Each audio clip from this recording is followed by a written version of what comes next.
I've started. All right. Yeah. Do you know, so we've obviously got a new cinematic video background.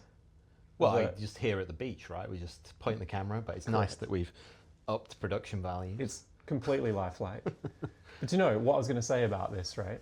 So I've completely vibe coded this. Yep. But last week, I went off on a tangent right up front on this episode and started talking about how I wanted to create a copy of Screen Studio, right? So I was trying to figure out last night with this video, how would we're obviously just running this while we're recording, but I was obviously it's just live. Yeah, right? This is just exactly. we just point a camera at ourselves. What are you talking about? What are we're at the beach. You're trying to pretend this isn't now. Real? I'm sorry. Who am I kidding? We're at the beach. Well, you're not in a Hawaiian really shirt. Short days. I guess we're on Mercury or something. No, hang on, that's the other way, isn't it? Mercury, it's Venus, isn't it? Where it's got the really long day, short year. The dead giveaway here is you're not wearing a Hawaiian shirt. And I do appear to have shoes on tan. That's which right. Is, but you know what? Incorrect. What I did last night, I sat with Claude and I was like, look, I want to figure out how I could record this, just embed it in the scene, and then basically have it resize the camera based on whether I want it to play on YouTube or Instagram Reels. Oh yeah. Basically built an inbuilt camera recorder, a screen recorder into the scene. And it works. It's crazy. It actually just downloads WebM files in 1080p, and I can use those clips now. All right. At some point, we need this to automatically zoom in on the various characters, depending on who's speaking. Well, that would be cool. The other thing I'd really love to do is when we eventually have guests with us, I'd love to just build little character sprites for the guest and just embed them into the scene. That would be so cool. We've got to do that. That does make it easier if you don't. I'm a fan Keep it simple. Of just not having a camera pointed at me if I want to act naturally. That's true. Yeah, it definitely helps. I can get up and wander around, but I feel like there's so there's one really big question we need to answer today. I think it's the thing that everyone that's tuning into this, or 10 people, is on their minds. They want the answer to this very serious question. Pete, who wins, one gorilla or 100 men? I feel like the setup of this. I was doing some research on this topic. Of course you were. This morning, after coming out the gym, I was having over some breakfast, and I think the setup is supposed to be that you're not allowed. It says without tools. No tools. Yeah. Without tools seems like a strange setup because that implies is there no environment? There's This is just not how any humans have ever hunted anything in the history of anything. What's the incentive as well? Well, I think it's a made up for exercise. It's just a pure death I don't think we match. need to go and get a gorilla right now. I'm not into that. We're not going to test this. But because what it did make me think of is obviously we're sat here in Perth, by the beach, clearly. Obviously. It's going to make no sense to anybody that's not looking at a video of this. But we're sat here in Perth, and then over there is Kings Park. And it reminded me of how the Aboriginals used to hunt. Because the implication here is, the gorilla's bigger and stronger, and therefore it wins even against 100 men. And you're there's never in history of 100 men gone, what we'll do is we're going to line up one after the other. It's going to be like the film 300. And we're just going to run into this gorilla and just get smashed apart. That's not how it works. It reminded me of Aboriginals hunting groups of kangaroos in Kings Park. And I don't know if do you know what they used to do? No. Okay, so what they used to do is crowd them out, set various fires, and then push them towards the edge of the scarp, and then bring the fire in, and then all the kangaroos just go straight off the side of the cliff, and they walk down the bottom, and they pick up the kangaroos. And collect them. Wow. And it's so I was thinking that's how we'd kill the gorilla. That's clever. Is that we would drive it off a cliff, we would drive it into some sort of compromising situation, we would create traps, and we would find it. And the only way that we don't create traps is if there's just no anything. We're just in the middle of Burning Man. And I feel like this would be against the spirit of Burning Man. So I don't think we're going to be in that destitute player environment. That's it. It's just, I think that's the answer. To me, I think the humans get it because they don't fight the gorilla. Yeah, even without tools, right? I mean, the other like implication here if is there's that, things, you make tools. That's the point. Is like it's the specification of no tools is just a bit. yeah, Well, what do you mean? Like, unless you're going to take away everything, like all the trees, all the cover, all the ways of making traps, then we will just create tools from what's there. There's 100 of us. yeah, but there's also an implication here that like the gorilla is just looking at 100 humans and not thinking, do you know what, this might be a bad idea. Yeah, I think they'd be Like scared. it might just run away. Like that's the other side of And it. you drive off the cliff. Yeah, Bish bash bosh. done. Job done. Sorted. Well, we've God, answered. solid work, humans. We've already It's not lost. solved the important questions today. That's what we set out to do. But can they beat one AI? Is that where we're going to go? No. Can one human or can one? One human versus 100 AIs. That's probably the equivalent, right? Is you've got 100 clever AIs that are then going to just drive you off a cliff. That's That's concerning. great. That's gone in a weird full circle. But. Yeah. All right. Well, I think what Hang we on, should do hang on. first. Yeah, Welcome to good stuff. perfect. There you go. Give us the intro, Pete. Yeah, welcome to good stuff. I think I just did. That's it. Yeah, so today I think we're going to talk about buy versus build. Yes, but Which before is- we do, here's another tangent. Okay. Last week's episode we accidentally skipped the last 5 minutes. So it was amazing. Amazing alpha. all like, of best bit. all of the best parts were in that last 5 minutes, obviously. Should we just do like a quick recap of like what we're talking about with that last part of the No, value I think trap? we should never talk about it ever again. I feel like unless you were here, you missed it. out. You missed Sorry. out. Like, If that's you weren't why, in the room. That's why our pro subscribers or whatever they're called. We don't have any of those yet, but if we did, they would have been here for that last They'd 5 been minutes. say, watch it. That'd be really awkward, maybe. Yeah. So, yes, okay. I think like there was like a really important piece of that was missed. Okay. Because like a few people asked me as well, like how like the value trap all makes sense when I hear it. It seems intuitive.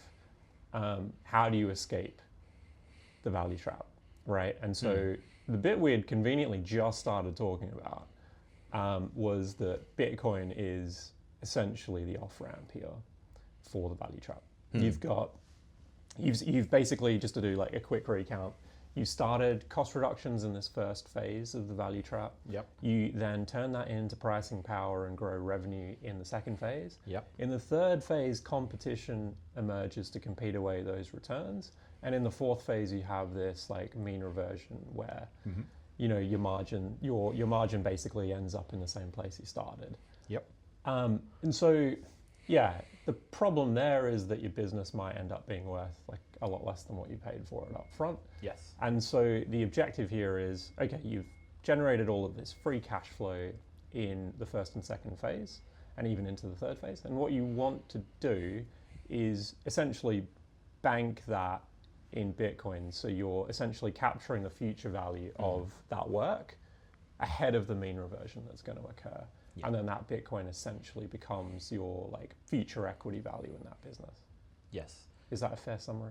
I think so, yeah. Like there's probably there's a couple of additional second order effects. I don't know if we did, if they were in that last 5 minutes or not, or 10 minutes. Let's see. Got lost. But it was, I think we talked about them. I just don't remember if they made it to the podcast, but it was like if you have this shift in society where you end up with a lot of like effectively jobs that get displaced. Like there will be new jobs, but when we saw in the Industrial Revolution, we had like 100-year period where people moved from agriculture into the cities, and it didn't just go to new jobs day one. Like there was a shift there and a lot of displacement, a lot of issues. Is that what we'd expect there is that will have effects on society and on money specifically. And in general, what we've seen for the last 50 years is whenever there's an issue around money, the answer to that is that we print a lot more money. Mm-hmm. And I think particularly if you had an issue where it was affecting, we're in Australia, right? If it affects the property market, like the RBA's never not thought printing shit tons of money was a good idea. They always do it. Like if it affects, like people's ability to earn, and we're like removing people from a labor force quicker than we can replace them and find new jobs, then I think you're in a situation where you'll see like a lot more like intervention, money printing, use of UBI and various different things to get through that period. Yeah. Like now, not having an opinion there, like whether that's right or wrong, I think it's quite reasonable that you would see something like that. But the flow-on effects of that are that the money gets devalued. So even the money, even though you've had this like, it could be 2 years, it could be 10 years of like just absolute bumper revenues. If that money is held in a currency that again gets rapidly debased, you actually then lose all the purchasing power that you made up. Right. So that again, like the way I often see this is that like there's two steady states, which is we've got a current steady state where there's a purchasing power of like say 10x, and then there's this future steady state like post AI transition where there's like pricing power of X, and we think it's going to fall down because of the deflation of bringing in all of this technology. And so what you've got at the moment is this arbitrage opportunity where you can, for a brief period of time, you can run with the cost structure of the future version in the current version, and you can pull in like massive amounts more money now from the future. But then you'll still end up in this situation where you then don't have the pricing power to do it forever. That's great. So you had a great 5 years, but you want to try and keep that money, and you need to find a way of putting that money somewhere where it won't get debased and it can't get just arbitrarily taken from you, and that it maybe needs to be mobile if there are other effects on society, or like we see shifting in like geopolitical issues, or like if you had I don't know if you ever read the book Gold Wars. No. But it's about the movement of gold through like Eastern Europe to the US, like at the start of World War II. I think if I remember correctly, it was the Polish like central banker that was like given the gold and had to flee and was like constantly like something like a week or two ahead of the Nazis, like all the way to the US. And it's kind of insane to think of like how much like wealth got lost, taken, like just reclaimed, like went into like Nazi vaults in that period of time, like in war. And we're in a pretty geopolitically hot environment currently. Like trade wars currency wars precede trade wars, precede wars, usually. So again, like in general, I think having your money in something portable, hard to take, and non-debasable is going to be the move for the next 10 years. Nice. Okay. So that's the kind of the micro for the business owner, and then the macro as to why you should have Bitcoin just generally. I like that. That's nice framing. Yeah. So I think if any of that sounds a little bit abstract, check out the last episode that we did last week on the value trap. The missing last 10 minutes. We're never getting that back, Pete. It's gone. It's gone forever. It's a shame. I think it was better. Like I think we did a great job. I think we did. Well, we had the flow of the entire conversation from the value trap, so I think that was quite useful. But anyway, most of it exists in episode 2. So I was thinking, right? So we've got this kind of topic around buy versus build, which also might sound somewhat abstract. So maybe I'll try like teeing this up for us, huh? And this is like maybe a little bit of a summary of some of like the themes we've discussed in the last couple of episodes. But essentially, like what we're saying firstly is that technology plays just generally are going to be less defensible because of AI. So you have like less reliable moats, which leads to more competition, and then just over time the unit economics worsen in those businesses.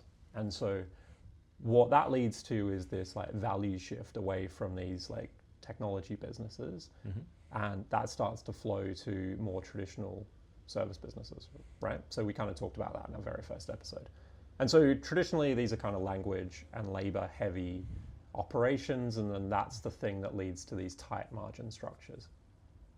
And these businesses, I think, really benefit from the kind of unit of intelligence in the business shifting away from a human form factor, which is like obviously quite limited and constrained, to this like infinitely scalable AI form factor.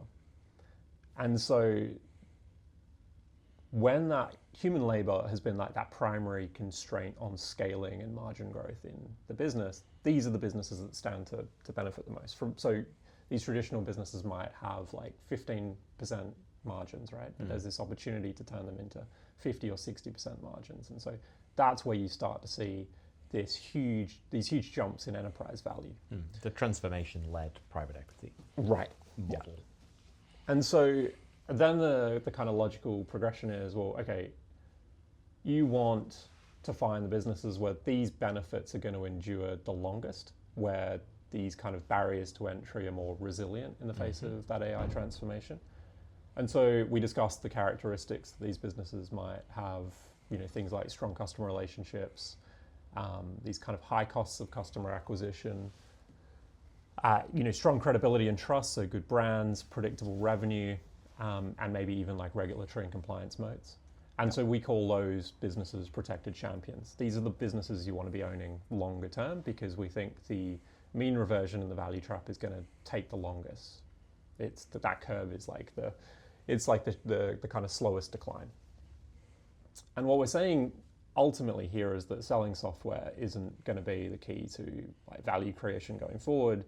It's the business that is going to be the platform for that value creation. So the logical question then is like, okay, if we see what AI has the potential to do to traditional white collar labor markets, and we've discussed the value trap, the logical question is then, okay, should we buy a business or should we build a business? And I think the TLDR on this might be, it depends. But let's dive into it. This is something more rewarding than it depends as a payoff. Why not both? Yeah. Like I think that is the meme, right? Mm-hmm. So the way I would think about this is, I guess we probably need like a hypothetical industry that we could be looking at. And so let's use like legal discovery services, because I feel like It's one of our it's favorites. the sort of ones that you could look at it and say, okay, there's a process here. It's heavily transactional. Like it really is constrained. Like humans can only read documents so quickly, and it's the humans that you're paying to read the documents are very expensive. So, the ability to like scan through these documents and archive and identify facts and bring those into something that you can query that's like hugely valuable. Mm-hmm. All right, so we took like our legal services business. What we'd say is we've got two ways of attempting to extract value in that particular industry segment. And we're going to say like one of them is buy, which is we go and buy an existing legal discovery business, which depending on like where you are in the world, they may or may not exist in that form, right? So it could be that it's like legal services outsourcing company with multiple different service lines, some of which aren't as appropriate for AI and some of which are. It could be that it specializes only in like, e-discovery and e-discovery is a good example. Yeah. I think, So like, let's say we'll take that. So you buy that company, and what you're buying there is really, they have like a certain set of like knowledge and practices about how they would do this in a human first world. They have a set of staff and they have a set of customers that are already paying them to do this at a particular pricing level that they can deliver it at. And I think what you would really want to be buying there that you're interested in is not, you're somewhat interested in the process, although the process is likely to change when you move it to a human at the edge model. I think you are very interested in the customers, and you're probably less interested in the staff necessarily. Like in this instance, and this is going to sound a bit harsh, but the staff are kind of the liability here, because the point of buying that business was say, like, oh, this uses 1,000 staff. I could do the same thing with 10. And like those 10 would be higher paid, but like, there's a huge difference in delta there in reduction of that staff, but I can automate the majority of this process. And so, so the actual overall cost of that business would include all of those things effectively as assets, all right? Like the people involved, the employees are all part of the business that you're buying, so you're buying the conjoined thing. So that would be looking at it from a buy angle. I think from a sort of build angle, now your problem here is you'd look at it and say, all right, well, if I'm buying this company, like one of the things that's like bottled into this company is a set of people that run these processes. Like I can figure out the process on my own, or I can get one person to come and help me document the process. Like the document of the process is not the hard bit and the analysis. Like as long as you know what you're doing, you can do it.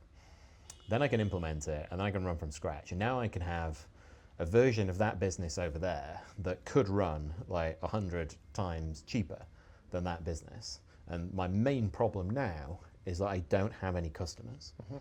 And how do I go and convince everybody to go and swap from those guys to me? And how long will it take to do that? Yeah. And so I think the sort of questions that you want to be asking yourself is, like, how open is this industry to new competitors? And like, what's the switching cost of the customers and vendors? And then does it make more sense for me to acquire a company, transform that company, and if required, release the staff, like if the potential would be to grow? Or do I start from scratch and acquire new companies? Or is there more of a middle ground where maybe I'd have, across this industry, there might be like 100 different companies. Yep. And if you buy like the top one, it's very expensive. But if you buy, number 50, you can get a good price, you have some customers to start, and you can prove, case studies and whatnot, and then you build from there. So how fragmented the market is. Yeah, so I think these are all the sort of things that play into that model of buy versus build. What's your thoughts? I would maybe, I think you touched on it, but where you have like a couple of core players in that market where there's really strong trust and credibility. So there is established brands that, there's a premium applied to being the kind of the trusted business in that space.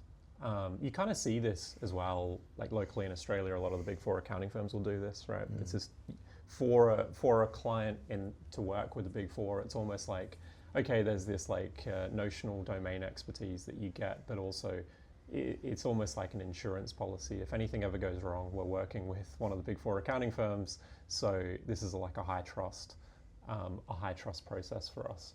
And I think that kind of thing is valuable in certain spaces. I think, ultimately, I think the question is more around how easy is it to overcome the cold start problem? If it's really hard or really expensive to go and acquire customers as a new entrant, then you're probably better off going and buying an existing player. If it's relatively cheap and relatively fast to go and acquire new customers, then I would say it's probably worth building. But then there's this whole other question around capital deployment as well. I don't know if we want to get into that, but basically my thinking is if you go to buy the business, there's a couple of considerations. One is the capital required for the acquisition itself. And then there is obviously the capital required to run the transformation in the business. So what's the working capital component of that deal as well? And I think the degree of complexity in the transformation will dictate the amount of capital that's required in that second bucket. And if it's really great, you kind of almost have to ask the question, is it just better to go and build this ourselves and, save ourselves one of these big capital buckets and just throw it at building an AI native business from scratch? Because there is complexity in trying to go into an existing business and trying to automate it. Yeah, I think part of that speaks to, we talked about the heuristics for how do you find businesses that are going to get impacted more by AI quickly, right? And we had the language, labor, and load. Yep. And so the language and the labor, I feel like we talk about a lot being how language heavy are these tasks, how much does it take up? And then a piece that's interesting from this angle, if you're looking at buy versus build, would be what's the load component here? So there's a huge difference between your ability to add value into an e-discovery firm versus an entire law firm that does its own e-discovery, right? They're different complexity beasts. One, you might have 1,000 different processes that you need to run through to get all of the improvements and efficiencies out of. The other one is more or less a business that is a process. Yeah. And once you do that process, your business is just humming. And I think this is why we see a lot of in a different market, say in the consumer market, you're actually seeing quite a lot of uptake of AI at the moment to just optimize one or two little things. And there's a lot of these little micro SaaS platforms or different platforms on which you can run different AI models. I mean, there's another opportunity there, which is kind of the balkanization of these existing companies, right? Where you can actually just strip it down to its core process. What's the core process that generates all the value? And can we just build a business around that? And there is often an 80-20 type. I mean, it's one of these natural laws because it does just crop up everywhere, right? There's always like one thing that you do that brings in way more value than the other stuff. So the other stuff. Good plug. I love how other stuff just turns up like everywhere in the conversation. It's one of my favorite things about that name. But I think that's probably one angle to that, is just like, how much of the company you're buying is this part of, which again just speaks to the complexity of the transition. Yeah, I think the other aspect to this that I think is easy to lose sight of, especially when we're like really process oriented, is like, what is the impact on the customer? Like, in theory, we're going to improve the customer experience, right? We should. That should be the objective. But it's not always like a linear path to getting there. It might be a bit choppy and messy. The customer may not actually want that outcome. I think that's the other thing. There might be this like this gap between what you expect your customer is like buying your product for and what they actually want. You know, some may actually just want the existing SaaS interface that gives them lots of optionality that they can play with, and others want to go straight to the AI native version of that. And so I think that's like an important consideration as well. And so sometimes there might be this misalignment between like why your customer is actually buying that product that business is providing, and you know how the product changes. And I know we'll look at a couple of examples. I'm going to talk about Duolingo and others later, but yeah, I do wonder like how much that factors into this decision making as well. It's probably less of an issue in a business like e-discovery, which again is another reason why e-discovery is an attractive proposition, because it makes sense. Well, I mean, you mentioned like, you know, the customer as being somebody that might be buying the SaaS. Like I just think that's more likely dead like in the long run. But I wouldn't want to go in and buy. I mean, I'm not going to buy Salesforce. I can't think of any like mid-sized SaaS companies. But I wouldn't buy something like that and then try and transform it with AI. I mean, particularly software companies. Like software is already software. Like it's not going to get the same rapid appreciation from AI that other service businesses are.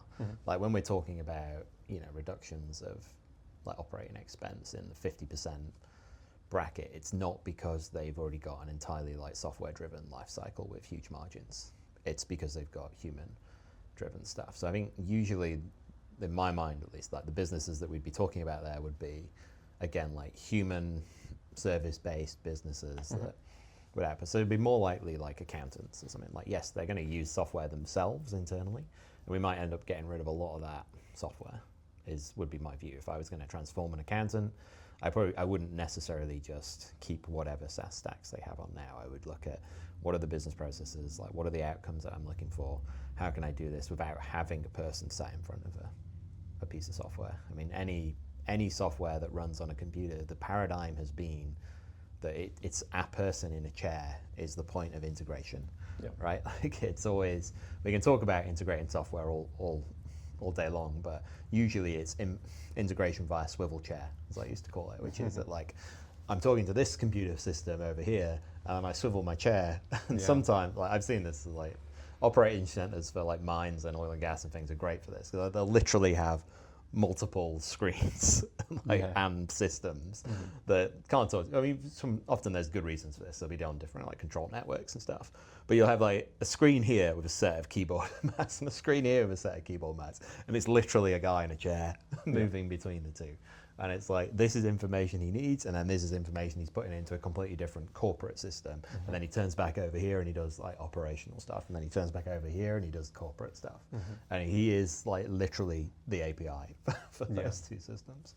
And so, but I think like anything that presents like UIs and forms and workflows to humans assumes that the human is the thing that's driving through all of those things. So like it's a person putting stuff into the SaaS system, it's a person reading the reports from the SaaS system, it's a person getting the email that then acts on it. And I think once you start to remove those people from those roles, and we say, well, it doesn't need to be a person, what we need is like this much intelligence to make this one decision, and then we move on and we're back in computer world. All of a sudden you just don't need to build like databases and UIs around those things. You just need information to flow. And it's just so much simpler to do that if you don't have to build UI, security, databases, like integration points. Like if you can just take actions and move on. Like this is going to simplify a lot of stuff. Like the attack area of even just securing a system like that goes way down if you don't have to expose it to people. You can just run in your nice secure data center. It doesn't need to come out. Yeah. But Well, I mean, that sounds like it's like inherited technical debt, where like the job function exists just to interface with the software or with the system that doesn't talk to a different system. I think it was just the best way. Like, I think we've this is on the list for a future one, but I guess we talk about it a little bit, which is like this concept of buckets of cognition, right? Is like the only way that you could apply intelligence into a business was humans for what, 10,000 years? Yeah. I don't know how long we've had businesses. Let's call it that. Maybe longer. Depends if all these ancient civilizations are true. Yeah. Like I haven't properly been down that rabbit hole yet, so stay tuned. But like let's say people have been doing this for a long time, but the only way to have intelligence, we couldn't just like sit a dog in front of a computer. That didn't work. And then we could put like a, maybe we send it off to a stack of paper, but then it just prints out and sits on the floor. So that didn't introduce any intelligence. And then we figured we could actually ask a computer to do something, but the computer could only follow rules that we preset. And we got a long way with preset rules and control systems, and even like analog computers back in the day could do a lot of quite complex maths and computation, but we've never had this like, I don't know, like just this like loosely coupled intelligence that you can drop into a process. It's just literally never existed before. Yeah. Like, and I think this ability to just go from like, here is a subjective sort of task that we need to make a decision on, and we could branch like one of 5 ways. Like when we branch those ways, then we kind of know what we're going to do next, and that's usual business process stuff and software-based things. But that ability to branch at that point always required a human, so you had to have a person in a chair doing that. And like this implies that you'd no longer need to put somebody in a chair.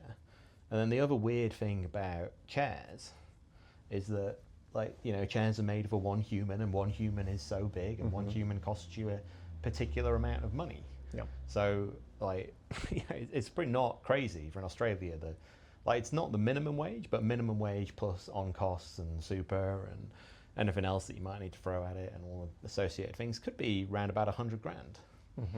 Yeah. And so if your minimum cost to have anything remotely intelligent done in your business is $100,000, that really limits what you can do and how you would go and build those systems. So we built all the systems around that constraint. And it's probably time for the truck story, right? Which is like, I always found this interesting, like previously working with some like futures teams in mining, where you would say like, look, it's, what does the mine of the future look like? And you have these conversations about like, we've got automated trucks. And it's almost like now the trucks are automated. Like for a while there, it felt like the conversation stopped because it's like, we've done the automation and we've done the truck. And you bring up and say, well, that's interesting, but why does it stop there? Because you've still got this massive truck. And like people that have been around like mining in Perth will know that these huge trucks cost a fuck ton of money. Yeah. And like the tires cost you hundreds of thousands of dollars, and like people have died when these tires explode. Like this is like, it's a liability to have a truck that size. So you would say, well, why do we have a truck that size? Yeah. And what you'd say is that, like, all right, well, it's about volume, and like there's a curve somewhere where the volume is at a certain point, like the truck needs to be that size, because any bigger, it's too much of a maintenance nightmare and it can't move properly. It's too hard to keep running. And any smaller, and we don't move enough ore. And we need, like the other constraint that we've got in there is it had to be driven by a human, because the only way we could have the intelligence in there to drive the truck was if we put a human in it. So to a certain extent, the whole size of the thing is driven by the fact that it used to have a human in it, and you just took the human out. And so they sort of did the first thing correct, which is, okay, well, get the humans out, and you get like a massive win, because now you don't have to pay for the human. But now you should look at it again and go, Why is the truck that big? Why is the truck that big? Yep. That's the question. It's like, this is the question to ask of your business, right? Is if I can buy like a bucket of cognition for $1 instead of $100,000, why is the truck that big? Yes. What changes? Yeah. Like, that's why it's a rethinking exercise. It's not as simple as just give everybody an AI, right? That's like saying, okay, we'll automate the truck. So I think, and all of the second and third order effects of that as well. You know, like, why is the pit, you know, as deep as it is? Why does it have like such a long run? Because you've got an open pit, and like all your mining could be like a few Ks over there, but to get the truck down there, you can't go straight down because this thing's fucking massive, and it's going to come up full of iron. So you need a specific gradient there. So the amount of dirt that you would move to get that truck there is going to be defined by the size of the truck. Like, there's a lot of variables. This is kind of simplistic, but it's also the maintenance problem. Like, these are very unique vehicles in a particular industry where they're charged a lot of money. You know, a Toyota Hilux is a very normal, generic vehicle that anybody can create. So would you be better off with 100,000 Toyota Hiluxes where if they break, you just throw them away? Get a new one. Or you just get a new one and it's dirt cheap because there's so many of these things everywhere 24/7 around the world, and you have a different scale. And you go, okay, and then would you have a different profile for the roads that you can get up and down? Could you do less dig out of the pit? Well, okay, that could have huge consequences on your ability to ship iron ore, so it's worth considering. So there's a set of flow-on of questions, like after you automate the truck is, why is the truck that size? Why is my process that size? Why am I doing it like that? These are all things that need to be thought through. Like, that's the guts of the intelligent assembly line methodology that we've kind of put together. But like, it's just to answer that question, like, why is the truck that size? And then you would ask, why is it a truck? Yeah. You know, why isn't it a drone? Why isn't it 100,000 drones? like, what does that do to the pit design? That would be completely different. So again, conveyor belt. Like, iron ore's fucking heavy. Yeah. So, like, there are reasons why. Like, there's always trade-offs. Yeah, of course. But it's weird that if the driver behind something being like one way is because we built almost everything in the entire world around humans for quite obvious reasons. Yes. Then if you remove the human from these things, why are they that big? Why are they that shape? Yes. You see the same sort of thing. I mean, I've been in on like offshore rig designs and things like that. And like, one key component of it is there's a guy that's like yay big rendered onto the rig at all times that you can move around. And you go, like, can I actually fucking get to all the places that I need to here? And then, like, again, as these things become more automated, then the requirements there change. Yeah. Right? So it's not. So the form factor shift requires first principles thinking around why we do the thing and then how we do the thing. And I think this is like, there's a psychological element here that ties nicely back into the kind of buy versus build discussion, because, you know, a lot of the decision making that occurs in these businesses is based on, or it's predicated on, like, this is the way we've done it. It's based on this kind of compounding. Why did you do it like that? Well. Yeah, right? I mean, there's like compounding domain expertise that suggests that this is the way to do it. And also there's like a kind of capital availability that is provided on that basis, right? If you need to go out to the market, to investors, to banks, to get capital to fund that mine, they want to know that you're actually not taking an excessive amount of risk by doing it differently to everybody else. And that's part of the kind of precondition for this. And I would say, like, that is actually a nice framework for determining whether or not you should buy the business or you should build it. Because you could just run into a business where you are completely constrained by the inability to revert to first principles and go, okay, well, if the form factor is completely shifted here, what should this business look like? The people that are in that business are not necessarily going to be able to reimagine that business from scratch, because it's a different skill set. It's a different mentality. It might require entrepreneurs rather than managers, right? And, you know, last week we talked about the Netflix model for incubating businesses off on the side. It's like, we see this new technology emerging or trend emerging, let's build for that, but let's not necessarily go and change the core business. We'll migrate the value out of our existing business today into that vehicle into the future.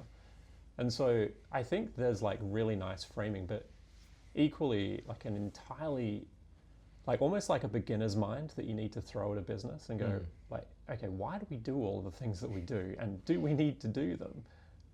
Some of this stuff is just like total luxury, but you're right as well, because it's, in the past, it's just the best way to have accomplished it. It's like Chesterton's gate, right? Like, there's, don't destroy the gate if you don't know why it's there, because it was probably Yeah. there for a reason. That's right. Like, I mean, I have my own Chesterton's Bastard version, which we should go into another time, not for now. But I think it's Little true. teaser. Like, I mean, I sort of think back to the amount of times that, like, there's a few times I can remember where I've been in like a role where coming in as a contractor or something, you're doing something for a few months at a time, and you come in, you get a handover from somebody, and you sit there and you go, why are you doing it like that? And they're like, oh, you know what? It's just like how it was done, and I'm just like busy enough that I know it should be different, but it kind of works like this, and everybody kind of expects it, and it just. Yeah. I just haven't had the time to fix it, but I always thought it should. So yeah, like, don't judge me too harshly. And you go, all right, cool. Well, I guess I might fix that. Like, but I mean, you might. And they're like, no, that's fine. Like, if you get it done, that's great. And then you might be like 6 months later on, you're handing back to somebody else, and you go, and they'll come, they go like, why is this like that? And you go, you know what? I asked exactly the same question like a few months ago, and it was because the person was too busy and they never got around to fixing it. And you know what? I never got around to fixing it. I was too busy, and it just wasn't important enough at the time. And a lot of these things do just persist. Yeah. Like, there's a certain inertia to these things, and particularly in, you know, any business where you've got multiple people doing something, it's not so much about your individual capability to move the ball in your part of the process. It's about how the whole process flows. And like, if you start changing, you know, like your outputs or doing things in different ways, it does have like flow on consequences. It's you know, it's not really like complex system design. It's not that bad, but like, there are elements of just second order effects that just hold these things in place. So I think that is the risk of. This is the risk of the buy model, right? Like, it's not so simple to buy a business and then completely transform it. Like, if it was simple to transform businesses, then all of these digital transformation projects that have been done here in the last 10 years would have been successful. Yeah. Now, obviously, if we look at LinkedIn and we look at somebody's resume, we can see that they're all successful. Yes. But generally, if you go in and like ask the board or like look at the facts on the ground, they weren't successful. Like, they were, you know, things got done. It never really panned out how you hoped. A lot of the benefits never get realized. It's hard to move a large organization into a new form. Yeah, of course. Particularly in a quick amount of time. And so then that begs the question, right? If you've got, you know, if we think this is going to move quickly, Yes. right? And we think it's a 5-year model. Maybe we're wrong, maybe it's a 10-year model, and that will affect how you would approach this. But if it moves quick, you say, well, clearly we have to build then, because we can't have all of that overhead. Of dealing with the change in the organization. Like, clearly it's obviously build. Build is the answer. Just start from scratch, build it afresh, and this would almost be like more the VC approach as opposed to the private equity approach. So why is that wrong? Like, because otherwise we would have just said that at the start. That's right. And I think it almost comes down to the same problem in a way, which is it's about timing. And it's like, well, you just have a different problem. Well, first of all, you have to build the whole thing from scratch. And again, it's not a non-thing to build the whole thing from scratch. Like, that will take a certain amount of time. But you also have to acquire trust and customers and distribution. So you're starting from scratch in that area. Now, if you happen to be like the best known person in that industry with a great personal brand and networking and connections, and there's no real barrier to you spinning out and then starting fresh somewhere else, like, that's probably a great area to do that in and go directly with build. If it's an entirely new product that no one's really seen before, and it would be a new buying decision for businesses or individuals, that's probably a great space to do build, because you're not fighting other people for competition. Like, if you've got an existing service that somebody else is already locked into with a free 5-year contract, and you have to go and break those contracts or wait for them to come about, and you've only really got a 5-year period to pull this off against other competition, then all of a sudden that's a different proposition. So I think it depends there on, like, well, what's the buying behavior of your customers and how easy is it for them to switch? Like, I think if switching costs are low, then I think you should build. I think if the switching costs are high, then you might be better off acquiring the business.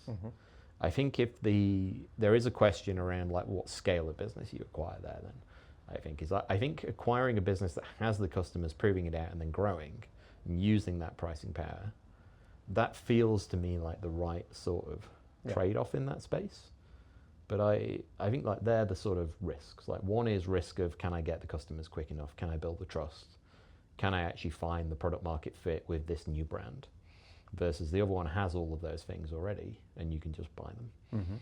And then it becomes, well, can I actually deal with the turnaround of this business? Which is not always going to be trivial, slam dunk. No, these are hard programs to do. Like I think, I mean, that huge consideration is speed, right? I mean, especially in a world where we have the value trap. So the question you got to ask there is, what gets us to the kind of ideal automated state of the business faster? And I think what's interesting there is like what we're saying is there's like a 5-year window of opportunity here, but the timer starts at different points depending on the industry you're in, depending on the kind of the mindset and approach, the strategy employed by the various players in these industries as well. Like last week, you kind of pointed out there's this almost like this Nash equilibrium of inaction. You know, if all of the kind of incumbents just decide the best thing to do is to do nothing, then they won't do anything, and then a new entrant could come along and we'll just decide, I'm going to build the AI native version of this business while you guys are all inert. And so the lesson there for them is, okay, you can't be inert. You actually have to take the leap to some degree. The degree is like another question, but yeah, once someone starts, the timer begins, and then we have to then determine, okay, what gets us to the ideal state soonest. So I think maybe this is where we start to segue into maybe questions around, like this is kind of like almost more of a capital allocation point of view, right? Which is obviously we're interested in this because we're in the market looking for businesses to buy, to acquire, and businesses to build via other stuff, right? This is part of our go-to-market. So that's clearly a question we're interested in. By the way, if you have a business that you think would be great for this sort of level of transformation, reach out. Like, good happy plug to talk. Yep. Well, you know, always ABC, is it? So that's one question. And I think the other thing is there's going to be people that are thinking, right, well, I have a business of my own. And if you have a business of your own, it probably isn't AI native because you didn't just start it in the last sort of 6 months, potentially.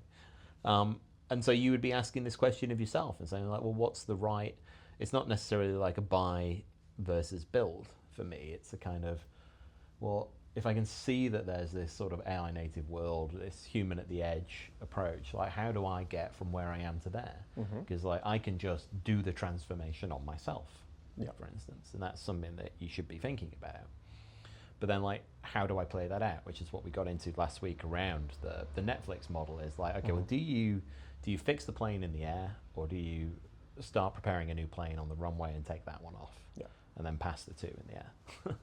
Like and I think that's an interesting question, and I think that'll probably dovetail us quite nicely into, you know, the memos that Duolingo and who are the other guys? Right? Box we talked about. I think there's one more as well. Shopify was the other one. Shopify, Yeah, and I think it's an interesting question because there is a bit of a innovator's dilemma there as well, right? Like how do I put this transformation on myself, seeing that this is coming?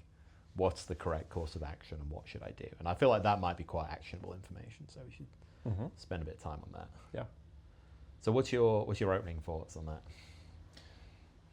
I wonder to what degree, like, okay, so my concern about Duolingo is I just wonder if the product is paradigm ready for AI. Like you can talk about like the business process improvement aspect of embedding AI in that business, but I almost feel like the product isn't fit for purpose. Now, this is just my personal opinion as someone that's tried to learn languages.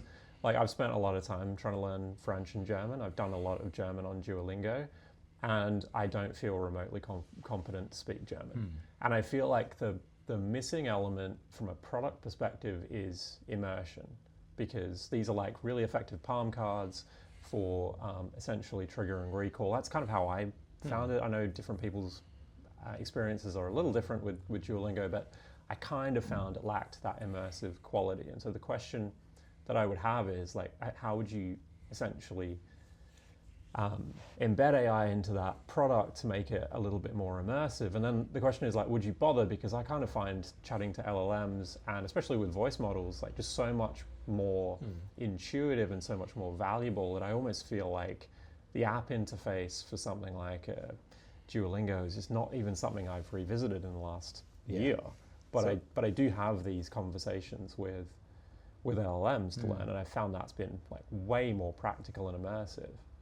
So from a product perspective, there's this question around like, is this the product that you're actually going to run with in the future, even if you do manage to eliminate a lot of the costs out of the business? So yeah, it's interesting because like when I looked at the Duolingo memo, they talked about cost reduction and savings. They talked a lot about how it could improve the product. Yeah. In the memo, and to me, I looked at it and went, you know what, like Duolingo is if we don't assume that it has to look the way it does now, then they talked about like video conferencing, and it could allow us to do video conferencing. And I think what they're really talking about is that like I could just be talking to an entirely AI generated avatar like all day in XYZ language that I'm interested in doing. And I actually think that would be a great product. Yeah. And somebody should build it, and they could build it. What I don't know, so I have less like worry that Duolingo wouldn't be the correct people to build that product. I think they could be. Yep.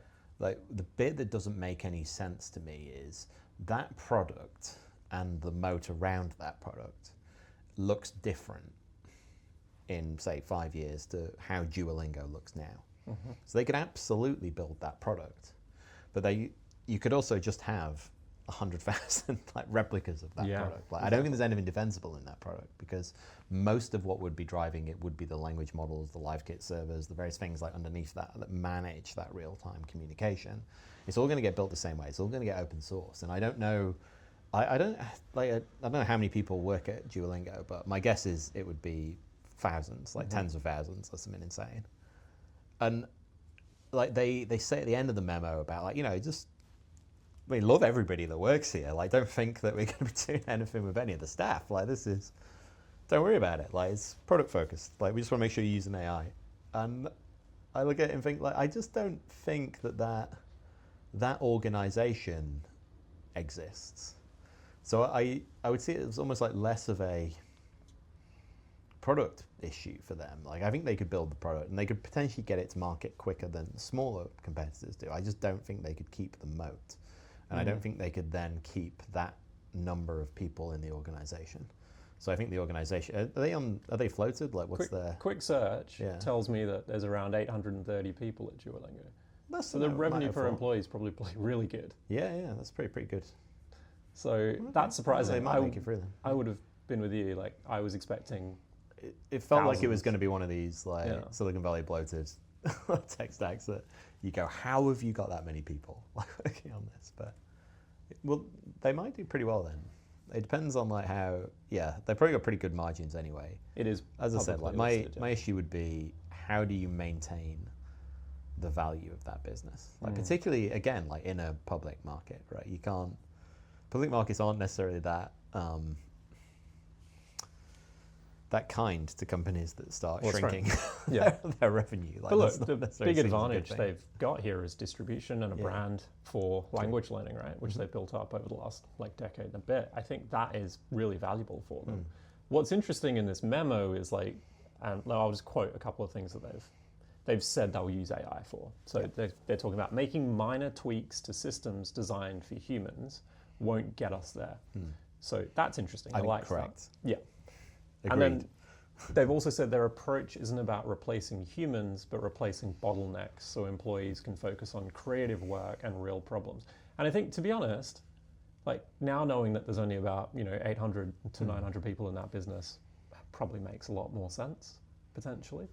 But I do wonder if this It feels like that business could be 5 people. Yeah, obviously, right?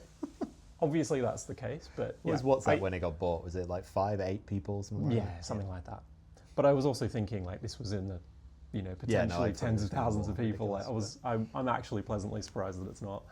But I do wonder if this is the kind of organization that would really benefit from more of a Netflix-style incubation approach. It's like you've got this paradigm shift that's occurring.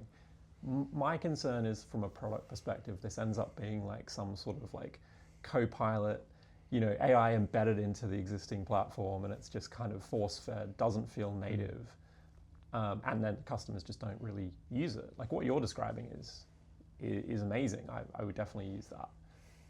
It doesn't even need to be necessarily an avatar, although I do like how immersive that is visually.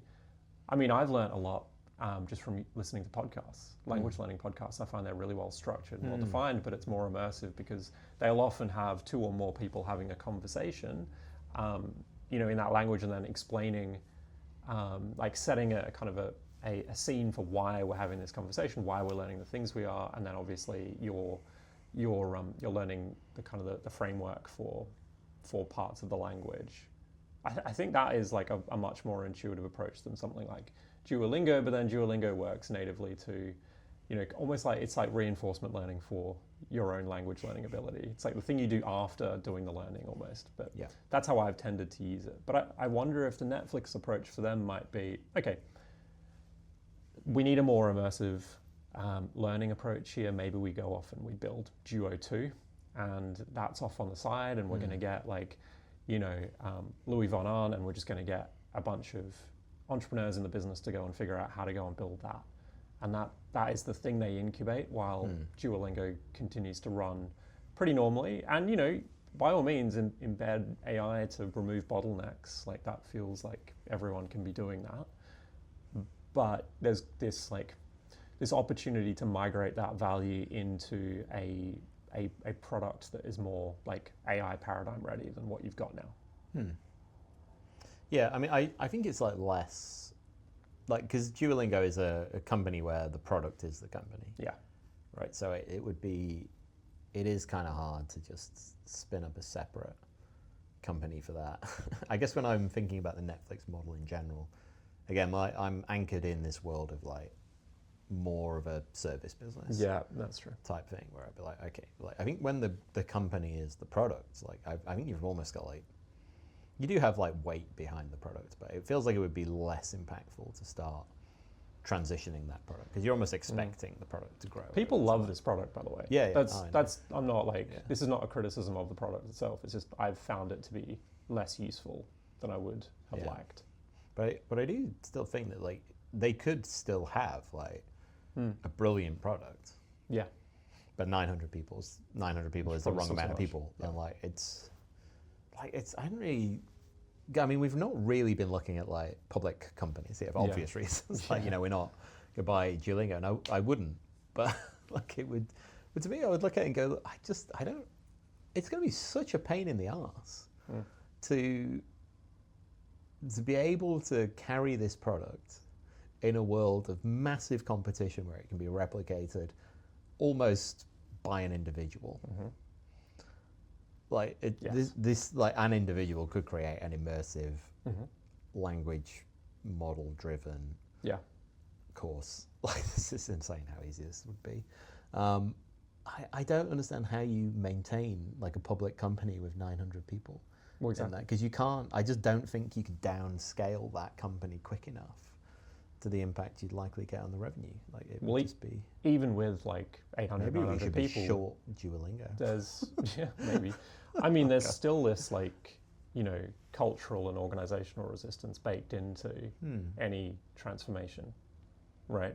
And if you feel like, but look at that customer. I know you say like the customers love Duolingo. This is an interesting like thing to bat around, right? The customers do love Duolingo, but the switching costs for an individual to choose a new language app, like, I mean, what is it every time someone breaks their streak? Yeah, I was just going to say. Like I've broken my 9-year streak. Fuck it.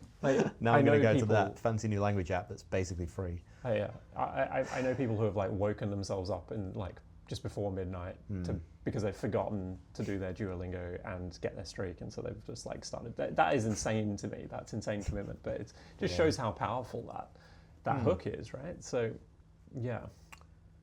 So, but that's okay. That's interesting. So for them, I mean, it's interesting to see a lot of these memos come out. And so we had this one, there was a Box one, there was the Shopify one from, I feel like Shopify was a couple of months ago.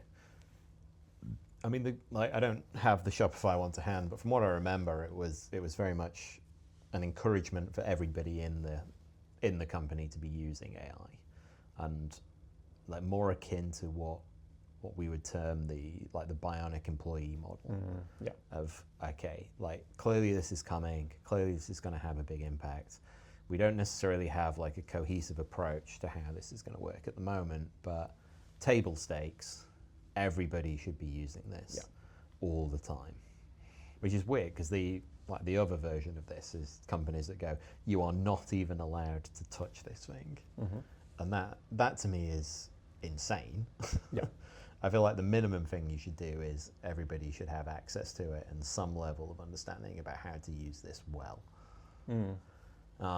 Because even it's not until you really get into the using that you start to realize how you could use it, right? Like it's, you know, my appreciation of like what I could automate using like LLMs and various other tools around them, it's very different now than it was, say a year ago. And it's way less academic now than it was. Like previously I would look at it and go, oh, I could see where this is going. But it's, you know, it's a different kettle of fish to say, I can see where it's going to, oh, I've done it, sort of applied it. Or, oh, here's a bunch of case studies. Or like, oh, this is a system I would want to build. Oh, it's already built. Oh, it's been running for a year or two. Oh, like these are like awakening moments where you go, oh shit, there's nothing, there's not really like a breakthrough required. And like, this reminds me, I think we had like a great argument about 7-8 months ago about AGI, and it was me just kind of like, it's fucking, we just ignore it. It's all just nonsense, like magic, and we don't need it. It's irrelevant. Like models will get better, but we don't need the models to get better. The models are fine. And this was like 8 months ago. And I think that is true, but it's like I don't think there are any technical breakthroughs left. Like I mean, I managed to get a $5 zap from Jack Dorsey on this one on Nosta. Nice. But it was I think you mentioned something about O3 being a bit of a breakthrough. Like it felt like a turning point. I said the turning point was structured outputs. And as soon as I could talk to a model and then reliably generate like a JSON output, I think everything else was possible from that point in time. Because then you've got some form of decision making that can lead to like computational execution down the line. So all your tool calling is basically that, with multiple calls to LLMs. Like all the MCP stuff is that, but just abstracted into a standard. Like this is all stuff that's been there for a good year, and I think it's been somewhat understood. But there's just a lot of tooling to build, and you need to build it, and you need to tweak it until you see how it works, and then you need to go and apply it, and then you get confidence to go and apply it at a larger scale. So I think right now we're at the point of people looking to apply this at a larger scale. Yes.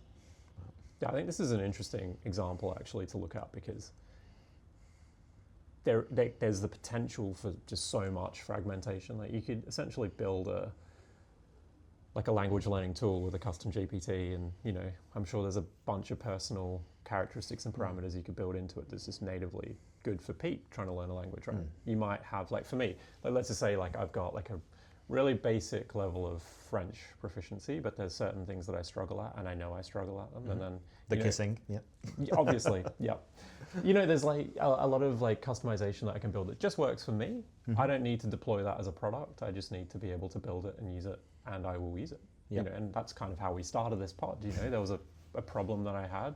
I didn't want to pay the $25 or $30 a month for Screen Studio, and because I'm only going to use this thing once, and I only wanted it for the scene that we built. And so I was like, okay, how do I build it? 3 months ago, I could not have done that. I do not know how to code. And for me, it's like a learning pathway. Like I'm just building stuff. And interestingly, I actually think this is a great parallel, because, you know, I must have started learning how to code about a dozen times. with Python, and I always got to the point where it's like hello world, and then I just was like, okay, no, I've hit a wall. There's a barrier here. Hello world. And I've not progressed. You know, I'm kind of exaggerating a little bit, but Yeah. I definitely didn't get very far into the process. And like, I think you made this point when we were talking about this recently. It's like, what you need is the project, right? You need the thing to you dive can't learn in the into. abstract in the same way you can learn in the concrete. Find the thing you want to build and then use that as a way to learn. And I mean, that's what I've been doing with coding. And I think I'm not necessarily of the view that you don't need to learn how to code. It's just that by vibe coding, you can teach yourself how to code if you are deliberate about it. And I would suggest that if you are teaching yourself how to code, you're not necessarily vibe coding. That's true. Vibe coding is just Sitting back. I'm just like, Yes. you're doing the code, Mr. Computer. Well, yeah. If you're getting it to explain what it's doing, you're actually just That's right. learning. That's true. Well, I mean, it's Vibe still learning, vibe coding, maybe. and then I'm Well, asking Claude, I think what it's is just- happening here? I would say exactly? it's learning with an AI. Yes, that's true. That's nice. And I would say there's just like an existing, there's a kind of a parallel path for learning languages, learning anything really. Yes. It's like, then the question is, do you need the intermediary to exist to teach you how to do that thing? If you could, Yeah. you know, spin up the technology yourself to do it. And then look, the obvious question is, well, not everyone is going to do that. Not everyone wants to do that, and that's fine. But then, and maybe it is that there is a winner take all in that industry, and it happens to be Duolingo, and Yes. they managed to survive, but they have maybe 800 people is the magic number. Maybe it wasn't. Like, it strikes me that they'd probably have to get rid of some people to do that. Maybe they vastly increase their market share.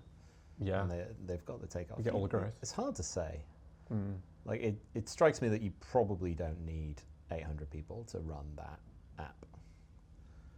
I guess there might be a lot of content production inside that app. But to me, I wouldn't be producing content in advance for something like that. I would be doing it on the fly, using the language models, and I would be using stuff like GraphRag to build context around the individual, as you say, right? Like, it's like when they say something, like, how can I hyper personalize this lesson to Andy? Like, what's Andy got on this week? You know, if I'm aware of his calendar and I know what he's doing, then maybe I'll talk to him in French about stuff that's coming up. Yeah.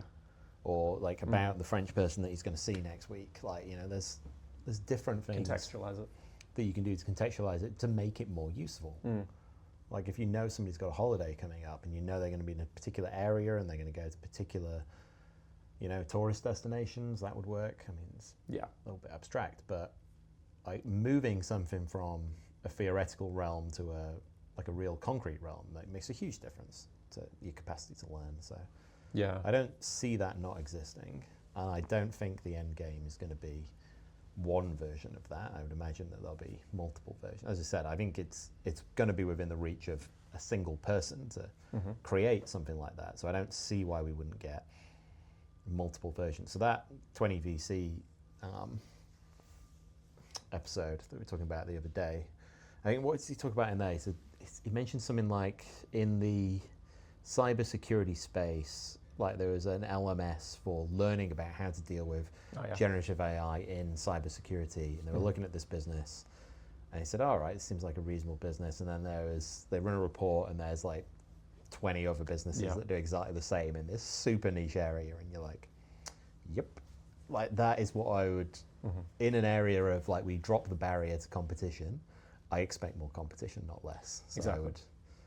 I wouldn't bet on Duolingo. Not financial advice. This is obviously not a financial advice podcast. Pure speculation. But yeah, that's interesting to think through. Well, the other kind of effect of this might be is maybe businesses just aren't meant to live forever. I mean, they never have, but there's this assumption when we start them that they will. It's almost like a business school approach to building a business. It's like it has to last forever. But then we engineer them around like short-term incentives, like, you know, quarterly earnings and stock comps and stuff like that, growth metrics, you know. And like, if you think about it, venture capital is kind of like the institutionalization of that short-termism in business. So it's kind of strange that we would assume that a business needs to last forever. It's like, if you take like the Dutch East India Company, that lasted what, like 200 years? And then like the S&P, if you track S&P companies over the last like 60, you go back to the 60s and, you know, the average was around like 60 years. And then by the 1980s, it was something like 40 years, and today it's like 15 to 20. And so you've seen that degradation over time. And maybe what we're seeing here is, it's just compressing that shelf life of a business anyway. It's like you pop up the business, it serves its customer, it serves that need in the moment, and then it disappears. Well, what we might be observing there is just like in free markets, there's always, this is a very Jeff Booth sort of way to talk about this, right? But in free markets, you always have this relentless push to bring down costs, to automate, to improve things, to drive efficiency, to reduce costs, because that's how you compete and how you win market share from other people. And it could be that what we're seeing, because like public markets are bigger markets, right? And then with the excessive increase in just money printing and money trying to find a place to go, like more of it's gone into public markets, and these things have got bigger and bigger and bigger. And what we might be seeing there is that there's always been this pressure of optimizing and becoming more efficient as a company over even the last 40 years. And this is why we're seeing companies disappear, is that you get to a certain size and you can almost sustain that size just from being that size in the S&P 100. But then you now can't change quick enough. Yes. As much as somebody else can. So I've worked in large enterprise IT companies that have made that transition. It used to be like the hot young thing decades ago, and then now we're just waiting to be bought, in my opinion. And you'd be like, all right, so I think maybe it was always there. Yeah. I do, and I don't know, we might even be over egging it with the, I do think LLMs are a massive change in automation, because the amount of, you've just opened, it's like you just had this step change because you've opened up this new set of things that could be automated. It's like now all the sub-processes that ran in someone's head can be automated. The ones that were already in the computer were probably pretty efficient. It's the stuff that was going on in the chair. Yeah. Now that can be put in a computer and run for minimal cost. So I think it will be a big acceleration, but I think it's more of a continuation of the trend of just ongoing automation. Yes. And that doesn't favor large monolithic organizations, but we do have this, that was the way to do it, was to get people flow, dump it on the market. And then that was the cash out way of doing it. So it does beg the question, right? What's the correct place to build equity in these businesses if we think it's going to become harder and harder to maintain any sort of technical moat or edge? Well, the market is fickle. You remember when OpenAI released their demo where they specifically demoed, essentially a conversation across 2 languages with people who didn't speak those languages, and then the language model was the intermediary between the two, the translator. That 30-second demo resulted in Duo's share price collapsing that day, right?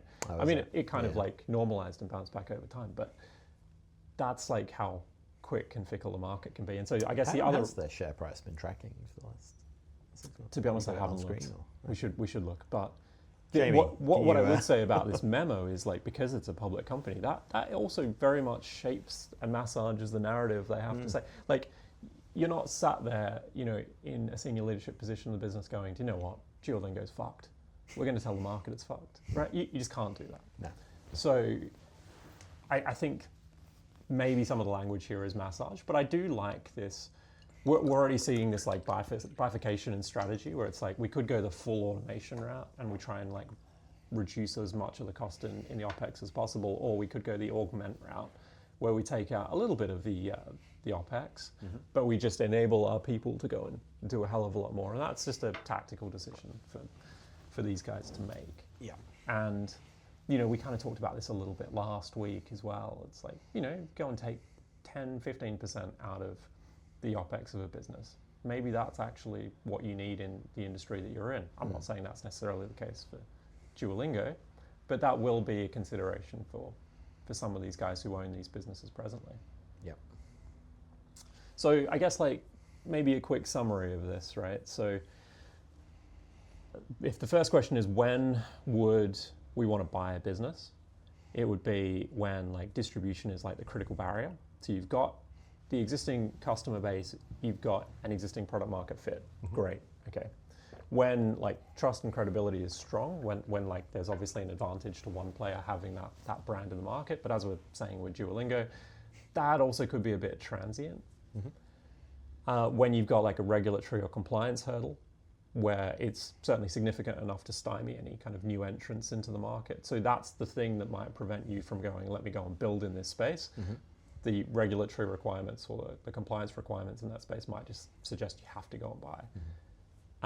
And then like there's the kind of industry and industry expertise, and I kind of think we talked about this last week a little bit, but domain expertise I think is something that chasm is just being reduced by AI, and you know, you're going to find new entrants emerging from people who don't have the domain experience and expertise in the space as well. I almost think to a certain extent there is an advantage as well, because you're not first principles. You know, why is the truck that big? Yes. Like back to that, it's there's an element of beginner's mind that you need to bring here. Yes. And it's probably easier to do that, to walk in with beginner's mind and learn the process, than it is to sit in that process for 10 years and then try and become a beginner again. Like exactly. Like that. So I think you either need to go and bring somebody in with that beginner's mind, or like just... That's the incubation approach as well. I would say so. Yeah. So the acquisition enables you to get all of those variables on day one, and you avoid the cold start problem. So, and then we would say, okay, well, when would be the right time to build? And then I'd say the variables there are like, okay, when you've got a set of incumbents that are caught in this like inertia trap, you know, when they're all choosing to do nothing, that's a really good time to go and strike, especially if you know, you do have that beginner's mind, the ability to go and essentially build the AI native state from scratch. When like we're kind of talking about this like service delivery function can just be like so radically overhauled by AI that it just makes sense to go and build that, rather than waste time and capital on like an inefficient transformation process. When the kind of the customer acquisition costs as well, like could be significantly lower by going and like there's almost like an asymmetric customer acquisition cost opportunity there as well. Just by virtue of taking that pricing power that you've got from dropping your OPEX and then going and winning market share with that pricing power. And I think those are the considerations. There's also speed that we talked about as well. I think speed to getting to that end state, which is the quicker and more effective. And that needs to be set inside like your own appreciation of that value trap curve. Of like, so as we said last week, like that we have a certain view on timing for that, but different people will have different views. So you've got to take your view of that and then play that into it. But I think that's reasonable. I mean, I do think like I feel like we're a good hour in. Probably. I'm not really sure exactly how much, but so it's probably not for now. Maybe this is a good topic for next week, but I think exploring a little bit like the concept of the intelligent assembly line and like what it actually means to make that transformation. Because I think that's the other unanswered question that we haven't covered in the first 3 episodes now is like, all right, where's it going?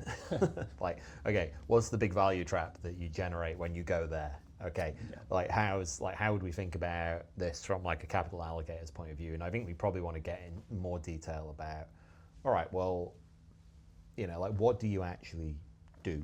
Yes. Like how do you do the transformation? How do you do the process adjustments? How would you incubate a new thing? Because you would kind of start them in the same way, and that's like the purpose of, you know, this methodology. So it's worth maybe exploring that and laying it out next week. Teed it up perfectly. Yeah, you got to tease something. That's it.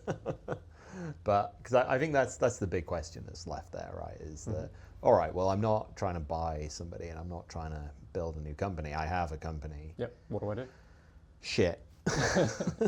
Like, I want to be one of those companies at the end. I want to be that one in the middle of the value stream, of the value trap that has the big profits. And okay, sold. I'll put some of it into Bitcoin so I can stay relevant through that transformation, but how do I be one of those companies? Like, I think that's certainly a question I've heard from a few people who've talked in the last few weeks. So that would be a good one to explore. Practical steps. I like it. All right, let's do that next week. All right. That's the good stuff. That is the good stuff.